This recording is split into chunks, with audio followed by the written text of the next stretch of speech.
আজকে অত্যন্ত গর্বিত ও আনন্দ লাগছে এই কারণে যে এই সময় 21 সালের এই মসজিদের সামনে ওই পাশে থেকে 3টে কেসের ওয়ারেন্ট থেকে আমাকে এখান থেকে গ্রেফতার করা হলো।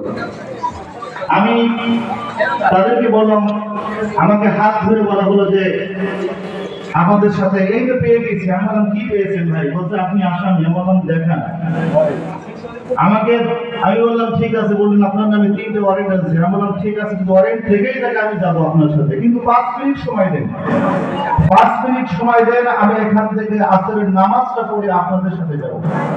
এর উপস্থিতি আজকের এই সাবেক ফ্যাসিস্ট সরকার শেখ হাসিনা আমাদের উপরে নির্যাতন করে, নিষ্পেষণ জুলুমের করে আমাদের দায়িত্বশীলদেরকে শাহাদাতের নজরানা পেশ করার পরও, আয়নাঘাট তৈরি করার পরও ইসলামী আন্দোলনের কর্মীদের থেকে 1 সেকেন্ডের জন্য এই দিল্লি কাফেলা থেকে সরাতে পারেনি। ঠিক কিনা বলে? উপস্থিতি আমরা কোনো বানবাসী নয়, আমরা সংগঠন করি, আমরা দিনের আন্দোলন করি আল্লাহকে খুশি করার জন্য। ঠিক কিনা বলেন? লক্ষ লক্ষ 98 লক্ষ কোটি টাকা আত্মসাৎ করেছেন।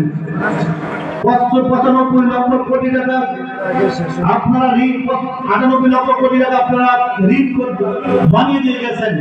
95 লক্ষ কোটি টাকা আপনারা আত্মসাৎ করেছেন।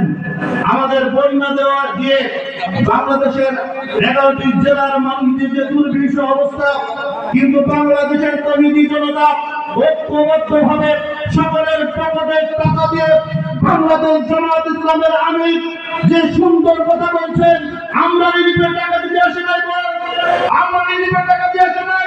সাংবাদিক বৃন্দ আপনাদের ভিডিও বন্ধ করেন, আমরা এসেছি আমার এই ভাই